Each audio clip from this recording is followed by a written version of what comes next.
بسم اللہ الرحمن الرحیم۔ محترم حضرات، السلام علیکم ورحمۃ اللہ وبرکاتہ۔ آج چھٹی تراویح کا خلاصہ پیش کیا جا رہا ہے۔ آج 7ویں پارے کے چھٹے رکوع سے 8ویں پارے کے 7ویں رکوع تک کا خلاصہ پیش کیا جائے گا۔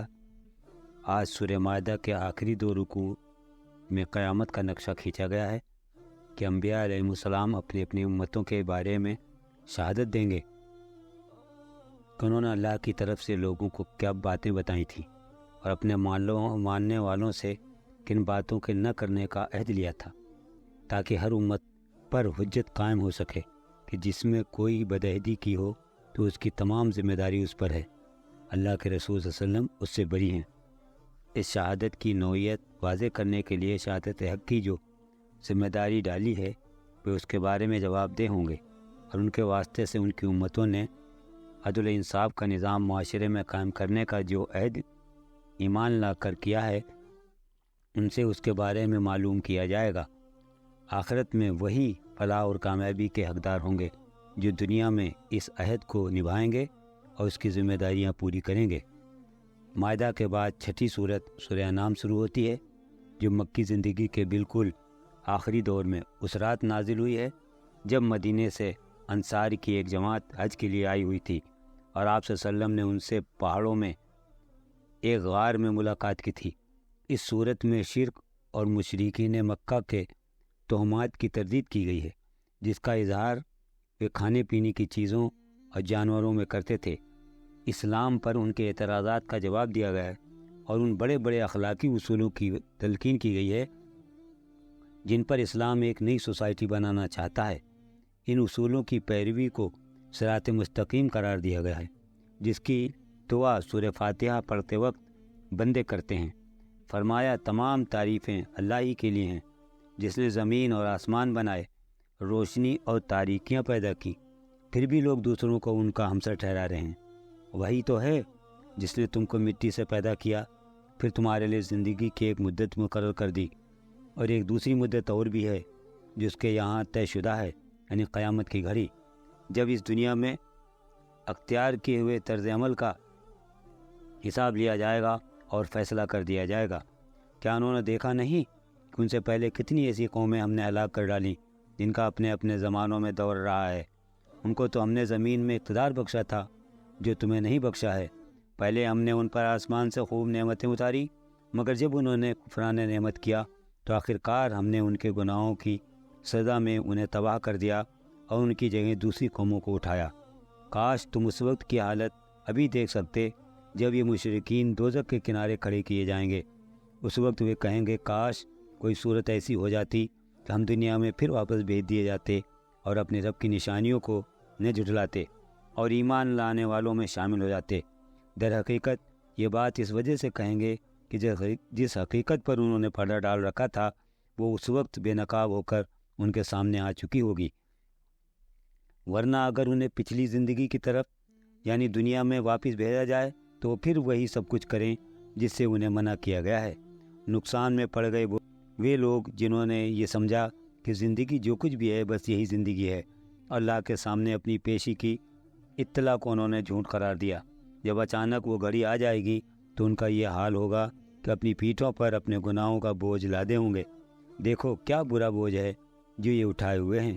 دنیا کی زندگی تو ایک کھیل اور تماشا ہے، حقیقت میں آخرت کا مقام ہی ان لوگوں کے لیے بہتر ہے ریاکاری سے بچنا چاہتے ہیں۔ پھر کیا تم لوگ عقل سے کام نہیں لوگے؟ لوگ اللہ سے نشانیاں مانگتے ہیں، زمین پر چلنے والے کسی جانور، ہوا میں اڑنے والے کسی پرندے کو دیکھ لو، یہ سب تمہاری ہی جنس ہیں، یہ سب اپنے رب کی طرف سمیٹے جاتے ہیں، تم بھی انہی کی طرح اپنے رب کی طرف سمیٹے جاؤ گے۔ یعنی جس طرح دن بھر چرنے چگنے اور اڑتے رہنے کے باوجود شام کو یہ سب اپنے مقررہ گھروں کو لوٹ آتے ہیں، اسی طرح تم اپنی زندگی دنیا میں بسر کر کے اللہ ہی کی طرف لوٹ جاتے ہو جہاں تمہارا ہمیشہ ہمیشہ کا ٹھکانہ ہے۔ مگر جو لوگ ہماری نشانیاں جھٹلاتے ہیں وہ بہرے اور گونگے اور تاریکوں میں پڑے ہوئے ہیں۔ اے نبی صلی اللہ علیہ وسلم، ان سے پوچھو کبھی تم نے یہ بھی سوچا کہ اگر اللہ تمہاری دیکھنے اور سننے کی طاقت تم سے چھین لے اور تمہارے دلوں پر مہر لگا دے تو اللہ کے سوا کون سا خدا ہے جو یہ قوتیں واپس دلا سکتا ہو؟ ہم نے جو رسول بھیجے ہیں اسی لیے تو بھیجے ہیں کہ وہ نیک کردار لوگوں کے لیے خوشخبری دینے والے اور بد کرداروں کے لیے ڈرانے والے ہوں۔ اے نبی صلی اللہ علیہ وسلم، ان سے کہیں میں تم سے یہ نہیں کہتا کہ میرے پاس اللہ کے خزانے ہیں، نہ میں غیب کا علم رکھتا ہوں، نہ یہ کہتا ہوں کہ میں فرشتہ ہوں۔ میں تو صرف اس وحی کی پیروی کرتا ہوں جو مجھ پر نازل کی جاتی ہے۔ پھر ان سے پوچھو کیا اندھا اور آنکھوں والا دونوں برابر ہو سکتے ہیں؟ کیا تم اتنا بھی غور نہیں کرتے؟ اے نبی صلی اللہ علیہ وسلم، جب تمہارے پاس وہ لوگ آئیں تو ہمارے آیات پر ایمان لاتے ہیں تو ان سے کہو تم پر سلامتی ہو، تمہارے رب نے رحم و کرم کا شیوا اپنے اوپر لازم کر لیا ہے۔ یہ اس کا رحم و کرم ہی ہے کہ اگر تم میں سے کوئی نادانی کے ساتھ کوئی برائی کر بیٹھا ہو، پھر اس کے بعد توبہ کرے اور اصلاح کر لے تو وہ اسے معاف فرما دیتا ہے اور نرمی سے کام لیتا ہے۔ شرک کی تردید میں حضرت ابراہیم علیہ السلام کا واقعہ بیان کیا گیا کہ کس طرح انہوں نے ستارہ پرستی کی تردید کی۔ فرمایا کہ جو چھپ جائے اور زوال پذیر ہو وہ کبھی خدا نہیں ہو سکتا۔ میرا خدا تو وہی ہے جس نے زمین و آسمان کو پیدا کیا ہے، اور میں شرک کرنے والوں میں سے نہیں ہوں۔ اللہ تعالیٰ نے ابراہیم علیہ السلام کے تذکرے کے بعد فرمایا، نبوت کا سلسلہ کافی دراز ہے۔ ہم نے ابراہیم علیہ السلام اور اسحاق علیہ السلام، ایوب علیہ السلام جیسی اولاد دی اور ہر ایک کو راہ راست دکھائی۔ نوح علیہ السلام، پھر ان کی نسل سے داؤد، سلیمان، ایوب، نوح، یونس، موسیٰ و ہارون، زکریا، یحییٰ، عیسیٰ، الیاس، اسماعیل، یسع، یونس، لوط علیہ السلام، ان سبھی کو اللہ نے ہدایت بخشی، انہیں نبوت سے سرفراز فرمایا، تمام دنیا والوں پر فضیلت دی، نیز ان کے آباء و اجداد، ان کے اولاد اور بھائی بندوں میں سے بہتوں کو نوازا، انہیں دین کے لیے چن لیا، سیدھے راستے کی طرف ان کی رہنمائی کی۔ اللہ یہ ہدایت اپنے جس بندے کو چاہتا ہے عنایت فرماتا ہے، مگر کفر شرک اتنا بڑا گناہ ہے کہ اگر یہ مقرب بندے بھی اللہ کے ساتھ شرک کرتے تو ان کے سارے اعمال حقارت ہو جاتے۔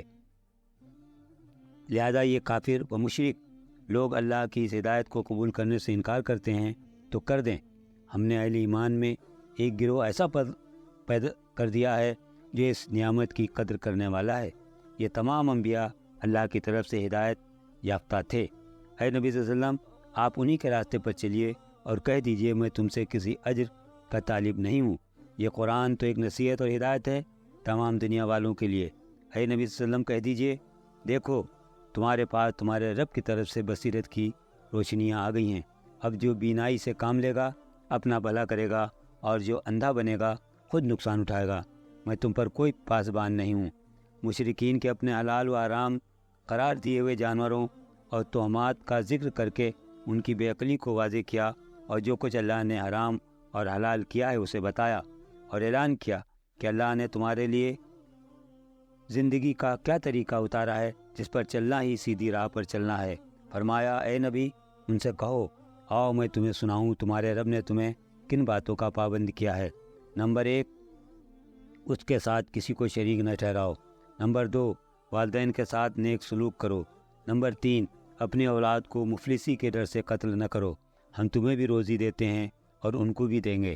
نمبر 4، بے شرمی کی باتوں کے قریب بھی نہ جاؤ، خواہ وہ کھلی ہوں یا چھپی۔ نمبر 5، کسی جان کو جسے اللہ نے محترم ٹھہرایا ہے ہلاک نہ کرو مگر حق کے ساتھ۔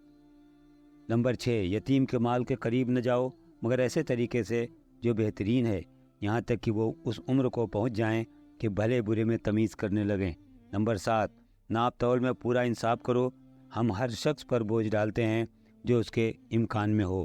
نمبر 8، جب بات کہو تو انصاف کی کہو، خواہ معاملہ اپنے رشتہ دار ہی کا کیوں نہ ہو۔ نمبر 9، اللہ کے عہد کو پورا کرو۔ ان باتوں کی ہدایت اللہ نے تمہیں کی ہے، شاید کہ تم نصیحت قبول کرو، اور یہ بھی اس کی ہدایت ہے، یہی میرا سیدھا راستہ ہے، لہذا تم اس پر چلو، دوسرے راستوں پر نہ چلو، وہ تمہیں اس کے راستے سے ہٹا کر پراگندہ کر دیں گے۔ دانے اور گٹھلی کو پھاڑنے والا اللہ ہے، وہی زندہ کو مردہ اور مردہ کو زندہ سے نکالتا ہے، سارے کام کرنے والا جو اللہ ہے۔ پھر تم کدھر بہکے جا رہے ہو؟ رات کے پردے کو چاک کر کے وہی صبح نکالتا ہے، اسی نے رات کو سکون کا وقت بنایا، اس نے چاند اور سورج کے طلوع اور غروب کا حساب مقرر کیا ہے، اور وہی ہے جس نے تمہارے لیے تاروں کو صحرا سمندر کی تاریکیوں میں راستہ معلوم کرنے کا ذریعہ بنایا ہے، اور وہی ہے جس نے ایک متنفس سے تم کو پیدا کیا، پھر ہر ایک کے لیے جائے قرار ہے اور ایک سونپے جانے والی یعنی مرنے کی جگہ ہے، پھر وہی ہے جس نے آسمان سے پانی برسایا، پھر اس کے ذریعے ہر قسم کی نباتات اگائیں، اس نے ہرے بھرے کھیت اور درخت بھی اگائے، ان سے تہ بتہ چڑھے ہوئے دانے نکالے اور کھجور کے شگوفوں سے پھلوں کے گچھے پیدا کیے جو بوجھ سے جھکے پڑتے ہیں۔ اگر انگور، زیتون اور انار کے باغ لگائے جن کے پھل ایک دوسرے سے ملتے جلتے ہیں، اور پھر بھی ہر ایک کی خصوصیت جدا جدا ہے۔ ان چیزوں میں نشانیاں ہیں ان لوگوں کے لیے جو ایمان لاتے ہیں۔ اس پر بھی لوگوں نے جنوں کو اللہ کا شریک ٹھہرا دیا ہے، حالانکہ وہ ان کا خالق ہے، اور بے جانے بجھے اللہ کے لیے بیٹیاں اور بیٹے گود لیے ہیں، حالانکہ پاک اور بالا تر ہے وہ ان باتوں سے جو یہ لوگ کہتے ہیں۔ وہ آسمان و زمین کا موجد ہے، اس کا کوئی بیٹا کیسے ہو سکتا ہے جبکہ اس کی کوئی شریک زندگی ہی نہیں۔ اس نے ہر چیز کو پیدا کیا اور ہر چیز کا علم رکھتا ہے۔ یہ ہے اللہ تمہارا رب، کوئی خدا اس کے سوا نہیں، ہر چیز کا خالق، لہذا تم اس کی بندگی کرو۔ نگاہیں اس کو نہیں پا سکتی اور وہ نگاہوں کو پا لیتا ہے، وہ نہایت باریک بھی اور باخبر ہے۔ آیت 108 میں مسلمانوں سے کہا گیا کہ یہ لوگ یعنی مشرکین اللہ کے سوا جن کو پکارتے ہیں انہیں گالیاں نہ دو، ایسا نہ ہو کہ یہ شرک سے آگے بڑھ کر جہالت کی بنا پر اللہ کو گالیاں دینے لگیں۔ وہ مسلمان تبلیغ کے جوش میں ایسے بے قابو نہ ہو جائیں کہ مناظرے اور تکرار سے بڑھ کر غیر مسلموں کے عقائد پر حملے کرنے لگیں، ان کے پیشواؤں اور معبودوں کو گالیاں دینے لگیں۔ اس کا نتیجہ یہ ہوگا کہ وہ بھی نادانی میں اللہ کو گالیاں دیں گے۔ یہ چیز ان کو حق سے قریب لانے کے بجائے اور زیادہ دور پھینک دے گی۔ معبودان باطل کو گالیاں دینا مسلمانوں کو زیب نہیں دیتا۔ حدیث میں رسول صلی اللہ علیہ وسلم نے فرمایا، بدترین شخص وہ ہے جو اپنے ماں باپ کو گالی دے۔ صحابہ کرام رضی اللہ عنہم نے پوچھا، کوئی شخص بھلا اپنے ماں باپ کو گالی کیسے دے گا؟ فرمایا، وہ کسی غیر کے ماں باپ کو گالی دیتا ہے تو جواب میں اس کے ماں باپ کو گالی ملتی ہیں، گویا وہ خود اپنے ماں باپ کو گالی دینے کا سبب بنا۔ یہی معاملہ مشرکین کے خداؤں کا کو برا بھلا یا گالی دینے کا ہے، جس سے ہم مسلمانوں کو منع کیا گیا ہے۔ سورت ختم کرتے ہی فرمایا، کہہ دیجئے میرے رب نے بالیقین مجھے سیدھا راستہ دکھا دیا ہے، بالکل ٹھیک دین جس میں کوئی ٹیڑھ نہیں، ابراہیم علیہ السلام کا طریقہ جسے یکسو ہو کر اس نے اختیار کیا تھا اور وہ مشرکوں میں سے نہ تھا۔ کہہ دیجئے میری نماز، میرے مراسم عبودیت، میرا جینا اور میرا مرنا سب کچھ اللہ رب العالمین کے لیے ہے جس کا کوئی شریک نہیں۔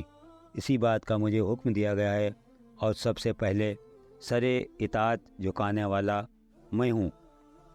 کہہ دیجئے کیا اللہ کے سوا کوئی اور رب تلاش کروں؟ حالانکہ ہر چیز کا رب وہی ہے۔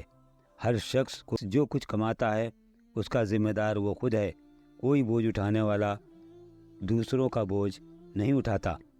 پھر تم سب کو اپنے رب کی طرف پلٹنا ہے، اس وقت وہ تمہارے اختلافات کی حقیقت تم پر کھول دے گا۔ وہی ہے جس نے تم کو زمین کا خلیفہ بنایا، تم میں سے بعض کو بعض کے مقابلے میں زیادہ بلند درجے دیے، تاکہ جو کچھ تم کو دیا ہے اس میں تمہاری آزمائش کرے۔ بے شک تمہارا رب سزا دینے میں بھی تیز ہے اور بہت درگزر کرنے والا اور رحم فرمانے والا بھی ہے۔ چھٹی تراویح کا خلاصہ ختم ہوا۔ اللہ تعالی ہم سب کو قرآن پڑھنے، اسے سمجھنے اور اس پر عمل کرنے کی توفیق عطا فرمائے۔ وآخر دعوانا ان الحمدللہ رب العالمین۔